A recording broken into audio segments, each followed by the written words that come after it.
Hello student, Pradeep गिरी 11-12 academy में आपका स्वागत है। 11 का जो हमने चैप्टर स्टार्ट किया है वो है ऑप्टिक्स। और ऑप्टिक्स में अभी तक हमने बहुत सारे टॉपिक का स्टडी कर लिया है। लास्ट टाइम भी हमने स्टडी किया था अपना topic, that is real depth और अपरेंट डेप्थ का रिलेशन फाइंड आउट किया था, जिसकी वजह से हम रिफ्रैक्टिव इंडेक्स निकाल सकते हैं। तो आज जो हम टॉपिक सीखने वाले that is total internal reflection.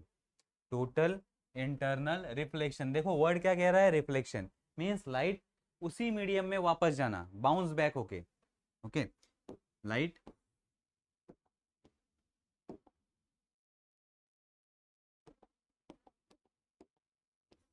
Light incident होके उसी मीडियम में वापस जाना, bounce back in a same medium is known as a reflection. तो अब हम रिफ्लेक्शन सीखने वाले हैं, that is known as a total internal reflection.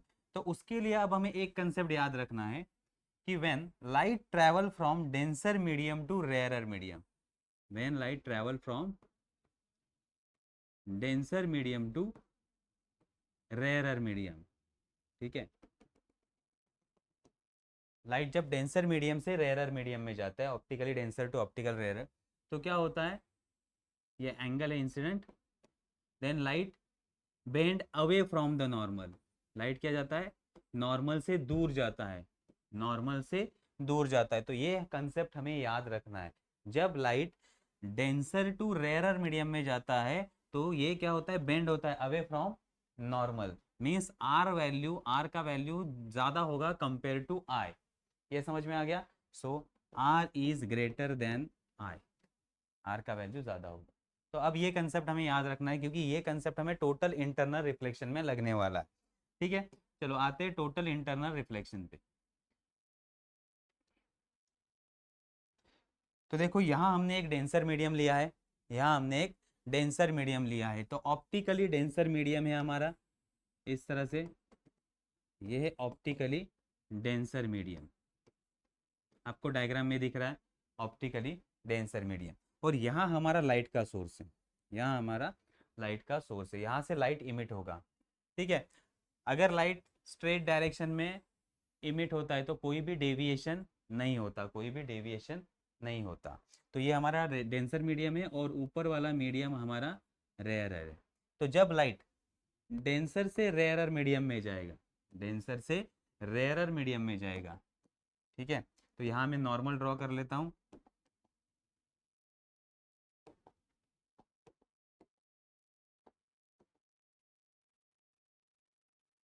देखो ये हमारा नॉर्मल है यहाँ।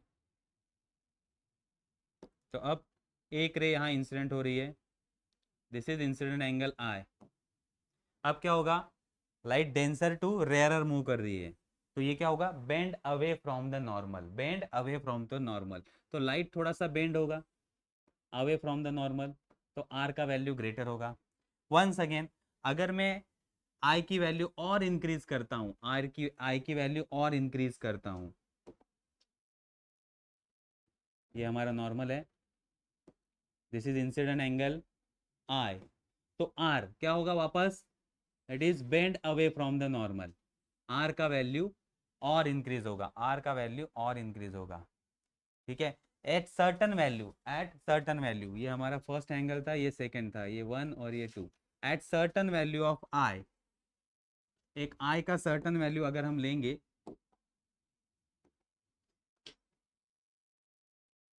दिस एंगल इज आई, तो हमारा एंगल ऑफ रिफ्लेक्शन, अब रे यहाँ जाएगा, रे यहाँ जाएगा, तो ये जो हमारा आर का वैल्यू है, R is equal to 90 degree हो जाएगा।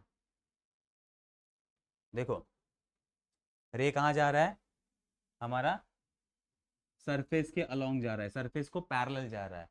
सो ये हमारा इंसिडेंट रे है और ये हमारा रिफ्लेक्टेड रे है। तो रिफ्लेक्टेड रे सरफेस को पैरेलल जा रहा है, तो एंगल कितना होगा, नॉर्मल एंड रिफ्रैक्टेड रे में 90 डिग्री होगा। इस एंगल को, इस इंसिडेंट एंगल को कहा जाता है क्रिटिकल एंगल। इस इंसिडेंट एंगल को क्या कहा जाता है, क्रिटिकल एंगल।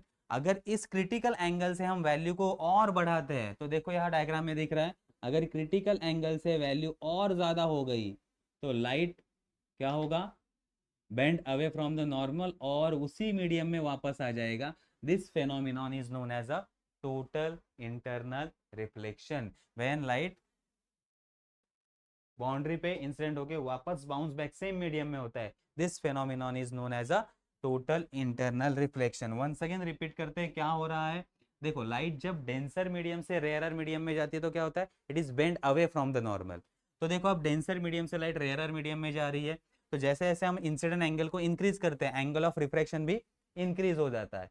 एक सर्टन एंगल जिसे हम कहेंगे क्रिटिकल एंगल, जिसे हम क्या कहेंगे, क्रिटिकल एंगल, एक सर्टन एंगल पे angle of refraction become 90, angle of refraction become 90। उस एंगल को हम क्या कहते हैं, उस इंसिडेंट एंगल को हम कहते हैं क्रिटिकल एंगल, उसे हम क्या कहते हैं, क्रिटिकल एंगल, जिसके लिए एंगल ऑफ रिफ्रैक्शन का वैल्यू कितना है, 90 डिग्री।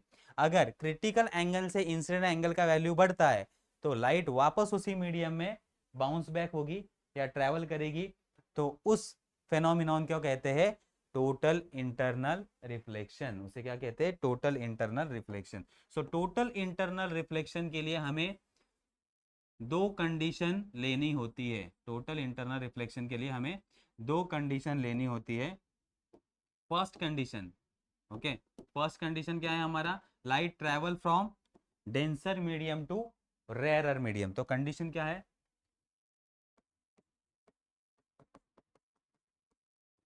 टोटल इंटरनल रिफ्लेक्शन के लिए पहला condition, light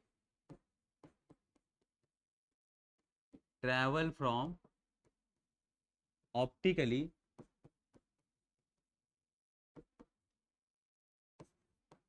denser medium to optically rarer medium। तो लाइट ऑप्टिकली डेंसर मीडियम से ऑप्टिकली रेयर मीडियम जाना चाहिए, ये एक condition. Second, angle of incidence, angle of incidence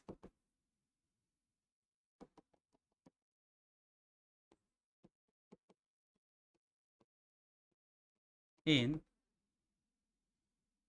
optically denser medium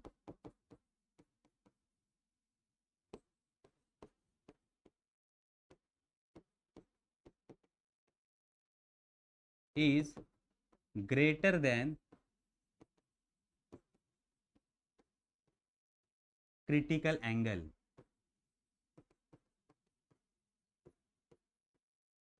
तो हम क्या कहेंगे, जो भी इंसिडेंट एंगल है that is greater than critical angle. ठीक है, क्रिटिकल एंगल किसे कहा जाता है, angle measure in a incident angle measure in a denser medium for which angle of refraction in a rarer medium is 90 degree, such angle of incident in a denser medium is known as a critical angle। तो ऐसा incident angle है, अगर उस incident angle पे हम light को incident करते हैं तो एंगल ऑफ रिफ्रैक्शन कितना होगा, 90 डिग्री होगा। ऐसे एंगल को, ऐसे इंसिडेंट एंगल को हम क्या कहते हैं, क्रिटिकल एंगल। तो अगर टोटल इंटरनल रिफ्लेक्शन होना है तो हमारे लिए दो कंडीशन होना है, लाइट डेंसर मीडियम से रेयर मीडियम में जानी चाहिए और angle is more than critical angle, तो ही टोटल इंटरनल रिफ्लेक्शन होगा। तो ये समझ में आ गया कंडीशन, तो ये हो गया टोटल इंटरनल रिफ्लेक्शन। आते हैं नेक्स्ट पॉइंट पे। अब application of total internal reflection, total internal reflection कहाँ यूज होता है, तो इसका पहला एप्लीकेशन है ऑप्टिकल फाइबर। ये क्वेश्चन बहुत बार पूछते हैं आपके पेपर में, optical fibre, total internal reflection पे भी क्वेश्चन आता है और इसके ऊपर भी क्वेश्चन आता है, ऑप्टिकल फाइबर। अब ऑप्टिकल फाइबर क्या होता है, an optical fibre is consist of extremely thin transparent flexible core surrounded by optically rarer flexible cover called cladding। तो देखो यहाँ आपको डायग्राम दिखाया गया है, तो यहाँ देखो सेंटर में कोर है, सेंटर में क्या है, कोर है, और उसके सराउंडिंग में एक और कवर किया गया है जिसे कहा जाता है cladding. So optical fibre consist of extremely thin transparent flexible core. तो ये हमारा कोर है, ये हमारा कोर है, extremely thin transparent core surrounded by the optically rare flexible cover. तो इसके सराउंडिंग में एक ऑप्टिकली रेयर मीडियम का कवर है, फ्लेक्सिबल कवर है जिसे कहा जाएगा हाँ क्लैडिंग, जिसे क्या कहा जाता है क्लैडिंग। तो कोर डेंसर होता है, क्लैडिंग रेयरर होता है। क्लैडिंग क्या होता है रेयरर होता है। This system is coated with the buffer and jacket for protection. Okay, ये जो पूरा सिस्टम है कोर और क्लैडिंग का, उसको और एक कवर देते हैं, कोटिंग देते हैं बफर और जैकेट का, जिसकी वजह से ये प्रोटेक्टेड रहता है। ठीक है, then thickness of this fibre is half mm। Okay, इसका थिकनेस कितना है, हाफ mm से भी कम होता है, हाफ mm से भी कम होता है, अपने हेयर जैसा इसका थिकनेस होता है। ऐसे बहुत सारे फाइबर को इकट्ठा करके एक वायर बनाया जाता है। ओके, एक फाइबर से नहीं बनता, ये एक फाइबर बहुत ही छोटा होता है, ऐसे बहुत सारे फाइबर को इकट्ठा करके एक वायर हमारा ऑप्टिकल फाइबर बनाया जाता है। ठीक है, तो ये समझ में आ गया। देन नेक्स्ट, अब इसमें सिग्नल कैसे ट्रैवल करता है, तो इसमें टोटल इंटरनल रिफ्लेक्शन का यूज होता है। किसका यूज होता है, टोटल इंटरनल रिफ्लेक्शन का यूज होता है। देखो, an optical signal entering the core suffer the multiple total internal reflection and emerge after the several kilometre. तो देखो यहाँ से लाइट इंसिडेंट होगा फाइबर में, ये डेंसर मीडियम है और रेयरर मीडियम है, क्रिटिकल एंगल से ज़्यादा वैल्यू होगा तो लाइट क्या करेगा, वापस उसी मीडियम में रिफ्लेक्ट करेगा। तो यहाँ हर जगह पे क्या हो रहा है, टोटल इंटरनल रिफ्लेक्शन, और टोटल इंटरनल रिफ्लेक्शन होते होते ऐसे सेवरल किलोमीटर तक ये सिग्नल ट्रैवल करता है। ओके, अब इस वायर का यूज क्यों किया जाता है, इसका इनिशियल कॉस्ट, सेटअप का कॉस्ट बहुत ज्यादा है, लेकिन इसके अंदर जो स्पीड मिलता है वो बहुत ज्यादा मिलता है। मीन्स सिग्नल बहुत तेजी से पास करता है, क्योंकि लाइट हम यूज करते हैं, इसमें क्या यूज करते हैं, लाइट यूज करते हैं। तो लाइट इसमें से पास होता है, तो लाइट पास होता है तो लाइट का स्पीड बहुत ज्यादा होता है। So extremely low loss of signal, इसमें जो सिग्नल ट्रेवल कर रहा है उसका लॉस भी बहुत कम होता है। मीन्स जितना सिग्नल इनिशियली डाला था उसमें से थोड़ा सा लॉस होता है, नियर अबाउट 0.2 डेसिबल इतना ही लॉस होता है, उससे ज़्यादा लॉस नहीं होता। Then signal travel with the highest possible speed. तो अगर ये ग्लास से बना होगा फाइबर, किससे, ग्लास से, तो ग्लास के लिए लाइट का स्पीड कितना है, नियर अबाउट, ग्लास मटेरियल में लाइट का स्पीड होता है 2 लाख किलोमीटर पर सेकेंड। 2 लाख किलोमीटर पर सेकेंड, तो एक सेकेंड में 2 लाख किलोमीटर तक ये सिग्नल ट्रैवल कर सकता है अगर ग्लास मीडियम होगा तो इतना फास्ट ये ट्रैवल करता है, इसलिए ऑप्टिकल फाइबर का यूज अभी बढ़ने लगा है। ऑप्टिकल फाइबर हम यूज करते हैं, टेलीफोन कम्युनिकेशन में भी ऑप्टिकल फाइबर का यूज बढ़ रहा है अभी। ठीक है, तो ये समझ में आ गया, ये है ऑप्टिकल फाइबर का वर्किंग। तो ऑप्टिकल फाइबर में टोटल इंटरनल रिफ्लेक्शन का फेनोमेनन यूज होता है, और बहुत दूर तक ये सिग्नल हम भेज सकते हैं, क्योंकि हाईएस्ट स्पीड से सिग्नल या लाइट ट्रैवल करता है। नेक्स्ट, अब ऑप्टिकल फाइबर एडवांटेजेस क्या है इसके, एडवांटेजेस क्या है, तो ब्रॉड बैंडविड्थ। तो अगर हमें इसमें से टीवी चैनल भेजने हैं तो 90,000 तक के टीवी चैनल की फ्रीक्वेंसी हम इसमें से भेज सकते हैं। कितना, 90,000 टीवी चैनल की फ्रीक्वेंसी। तो 90,000 टीवी चैनल अगर आप बात करते हैं तो उसमें वीडियो सिग्नल होता है, ऑडियो सिग्नल होता है, बहुत सारे सिग्नल होते हैं, उतने सारे वेव या उतने सारे सिग्नल को हम एक ही फाइबर से पास कर सकते हैं, इसलिए उसका बैंडविड्थ क्या होता है, बहुत ज़्यादा। तो बहुत बड़ी फ्रीक्वेंसी के लाइट्स, रेंज का लाइट हम उसमें से भेज सकते हैं। Then immune to the EM interference. तो इलेक्ट्रोमैग्नेटिक वेव अगर आएगा कहीं से, इलेक्ट्रोमैग्नेटिक वेव आ रहा है, तो इलेक्ट्रोमैग्नेटिक वेव इसको इंटरफेयर करके कुछ नहीं कर सकता, क्योंकि इलेक्ट्रोमैग्नेटिक वेव में क्या होता है, EM wave means electric component and magnetic component. तो अब ये फाइबर किससे बनता है, एक तो प्लास्टिक जैसे मटेरियल से बनेगा, ट्रांसपेरेंट मटेरियल या ग्लास जैसे मटेरियल बनेगा, तो इलेक्ट्रिक फील्ड और मैग्नेटिक फील्ड इस पर असर ही नहीं डालेंगे, तो इसलिए ये क्या है, immune to the EM interference. तो इलेक्ट्रिक मैग्नेटिक फील्ड आता है तो इसमें कोई भी असर नहीं होता है। Then low attenuation loss, means attenuation means जैसे जैसे सिग्नल ट्रैवल करता है वैसे वैसे उसका लॉस होता है, जैसे जैसे क्या होता है उसका लॉस होता है। अगर आप चिल्लाते हो जोर से तो आवाज दूर तक नहीं जाता, तो क्या हो जाता, आवाज क्या होता जाता है, लॉस होता जाता है, उसे हम क्या कहते हैं, एट्यूनुएशन। सो लो एट्यूनुएशन लॉस। तो अगर ऑप्टिकल फाइबर से सिग्नल पास हो रहा है तो 0.2 डेसिबल पर किलोमीटर इतना ही उसमें लॉस होता है। कितना लॉस होता है, 0.2 डेसिबल पर किलोमीटर, 1 किलोमीटर में 0.2 डेसिबल का लॉस होता है, बाकी लॉस नहीं होता। ठीक है, नेक्स्ट इलेक्ट्रिकल इंसुलेटर। देखो ये इलेक्ट्रिकल इंसुलेटर है, क्योंकि ये वायर किससे बनता है, एक तो ग्लास जैसे फाइबर से या फिर प्लास्टिक जैसे फाइबर से बनता है।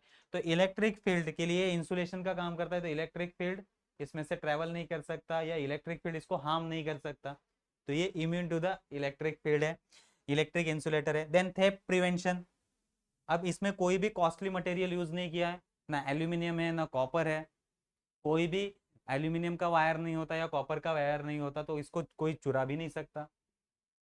इसका जो वैल्यू होता है ऑप्टिकल फाइबर का, अगर आप बेचने जाओगे तो बहुत कम होता है, तो इसके लिए इसको कोई चुरा भी नहीं सकता, तो ठेप प्रिवेंशन होता है इसमें। देन सिक्योरिटी ऑफ इंफॉर्मेशन, इसमें से जो सिग्नल पास होता है वो करंट के इलेक्ट्रिसिटी थ्रू पास नहीं होता, इसमें लाइट का यूज करते हैं सिग्नल पास करने के लिए। तो अगर आप इसमें से इंफॉर्मेशन चुराने की भी कोशिश करोगे तो लाइट को आप कन्वर्ट नहीं कर सकते, तो इसमें से इंफॉर्मेशन चुराना इतना पॉसिबल नहीं होता। अगर इसको आप कट भी कर दोगे तो इसको ज्वाइन करके वापस इसको ज्वाइन करने का तरीका अलग होता है, तो अगर आपको सिग्नल इसमें से चुराना है तो वो चुराना पॉसिबल नहीं होता, तो इसमें से जो इंफॉर्मेशन पास होती है वो हाईली सिक्योर रहती है। ठीक है, तो ये समझ में आ गया, ये इसके ऑप्टिकल फाइबर के एडवांटेजेस आती है, आपको शॉर्ट में लिखने होंगे। ठीक है, ये समझ में आ गया। नेक्स्ट, टोटल इंटरनल रिफ्लेक्शन के और क्या एप्लीकेशन है, तो दो एप्लीकेशन है, दैट इज प्रिज्म बाइनाक्यूलर, क्या है, प्रिज्म बाइनाक्यूलर, एंड सेकेंड है पेरिस्कोप। तो ये आपको पता है बाइनाक्यूलर, देखो अगर आप बाइनाक्यूलर का यूज करते हो तो हमारे दोनों आंखों के बीच का डिस्टेंस सेम रहता है, दोनों आंखों के बीच का डिस्टेंस सेम रहता है। तो अगर हमें बाइनाक्यूलर बनाना है तो बाइनाक्यूलर इस तरह से बनाना होगा, जितनी आंखों की दूरी है उतना ही बाइनाक्यूलर बनाना पड़ेगा। तो बाइनाक्यूलर हमारा कैसे बनेगा, इस तरह से बनेगा, जितनी आंखों की दूरी है उतनी ही दूरी हमें इन दोनों में रखनी पड़ेगी, तो ही हमारा बाइनाक्यूलर वर्क करेगा। जितनी आंखों की दूरी है उतनी ही दूरी इसमें रखनी पड़ेगी। अगर ऐसा बाइनाक्यूलर हम बनाते हैं, ठीक है, ऐसा बाइनाक्यूलर हम बनाते हैं, जितने आंखों की दूरी है उतना ही हमें इसमें डिस्टेंस रखना पड़ेगा,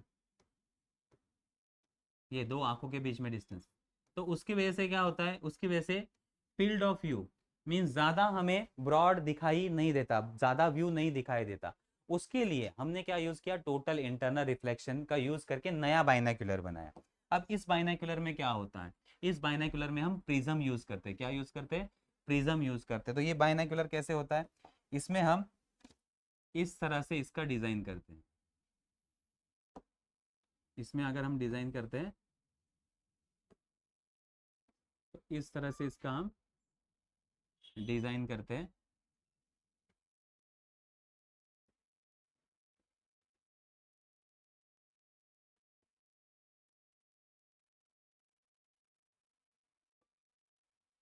तो आंखों के बीच का डिस्टेंस सेम रहता है, आंखों के बीच का डिस्टेंस सेम रहता है, लेकिन ये जो हमारे दो लेंस लगे हुए हैं उसके बीच का डिस्टेंस बढ़ जाता है, इसके बीच का डिस्टेंस बढ़ जाता है, तो इसकी वजह से हम दूर तक देख सकते हैं।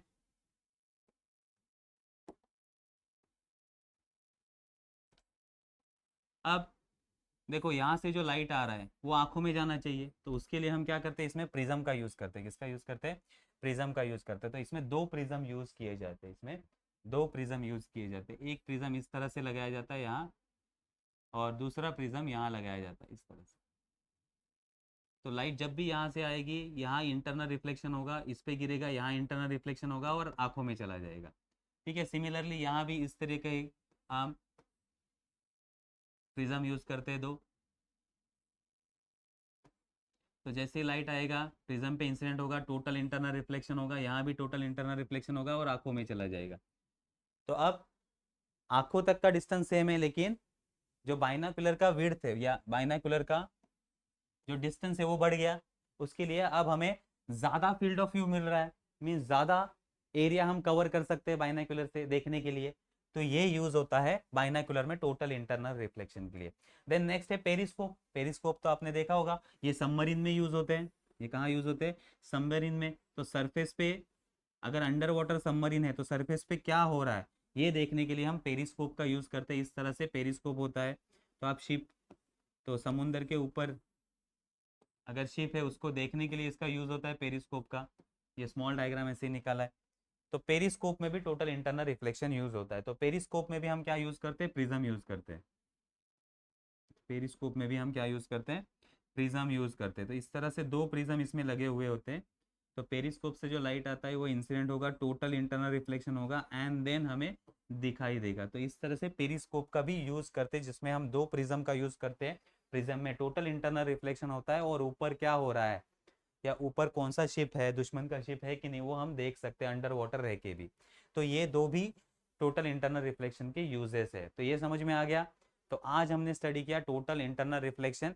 टोटल इंटरनल रिफ्लेक्शन के लिए हमें क्या जरूरी है, दो कंडीशन जरूरी है, light denser medium to rare medium travel करना चाहिए and angle incident angle is greater than the critical angle. Then उसके तीन एप्लीकेशन स्टडी किए हमने, एक है ऑप्टिकल फाइबर, सेकेंड हमारा prism binocular and third periscope. तो इसमें इंपॉर्टेंट टॉपिक जो एग्जाम में आते हैं वो है optical fibre and total internal reflection.